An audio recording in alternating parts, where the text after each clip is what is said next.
मुंबई महापालिकेचा अविभाज्य भाग असलेल्या बेस्ट कर्मचाऱ्यांच्या खात्यामध्ये 31,000 दिवाळी बोनस जमा। गेल्या वर्षीच्या तुलनेमध्ये यंदा 2,000 अधिकचा बोनस जमा। धनत्रयोदशीच्या मुहूर्तावर सोन्याच्या दरामध्ये 3,000ची घसरण, तर चांदीचे दर देखील 8,000नी घसरले। सोनं जीएसटीसह 1,32,000वर, तर चांदीला किलोमागे 1,70,000 इतका दर, त्यामुळे ग्राहकांना काहीसा दिलासा। दिवाळी, छठपूजा या सणांच्या पार्श्वभूमीवर विमानाच्या तिकिटामध्ये 5 पट वाढ। एरवी 4 ते 5 हजारांना मिळणारं मुंबई लखनौ विमानाचं तिकीट 25,000वर। विमान कंपन्यांच्या मनमानी विरोधात प्रवाशांमध्ये तीव्र नाराजी। आता एकाच दिवसात चेक क्लिअरन्स शक्य होणार। रिझर्व्ह बँकेच्या सूचनांनुसार नव्या सिस्टीममधील किरकोळ अडचणी दूर, एनपीसीआयची माहिती।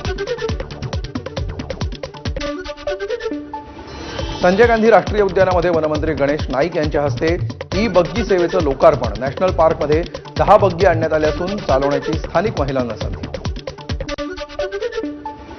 लांब पल्ल्याच्या 4 गाड्यांना सिंधुदुर्गमध्ये थांबा मिळणार। मंत्री नितेश राणेंनी केलेली मागणी केंद्रीय रेल्वे मंत्री अश्विनी वैष्णव यांच्याकडून मान्य। ओरोस आणि कणकवली रेल्वे स्थानकावर 4 लांब पल्ल्याच्या गाड्यांना थांबा दिला जाणार। अस्तंबा यात्रेवरून परत येणाऱ्या भाविकांवर काळाचा घाला। नियंत्रण सुटल्यामुळे पिकअप गाडीला अपघात, 8 भाविकांचा मृत्यू।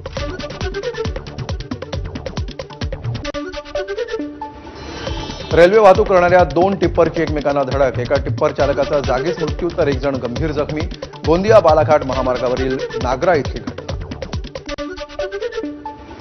रत्नागिरीतील दापोली खेड मार्गावर बर्निंग कारचा थरार। कुंभेमध्ये धावत्या कारला अचानक आग। कारमधील प्रवासी तत्काळ बाहेर पडल्यामुळे अनर्थ टळला।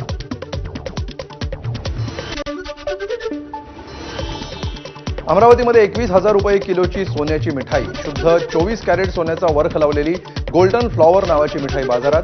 यंदा सोन्याचे भाव वाढल्यामुळे गेल्या वर्षी 14,000ला मिळणारी मिठाई यंदा 21,000.